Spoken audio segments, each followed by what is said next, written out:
They show you, more modern ways to use your website, do newsletters.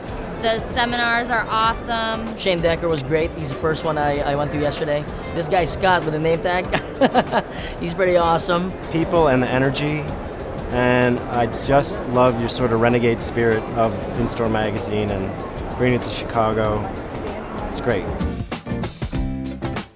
The jewelers who come here are trying to build their businesses, trying to get better about what they do, trying to learn the things that will help them get from where they are now into the future with the right set of skills and the right merchandise and the right components to go in their businesses. And because they're, in many instances, working craftsmen or working jewelry store owners, I relate to those people really, really well.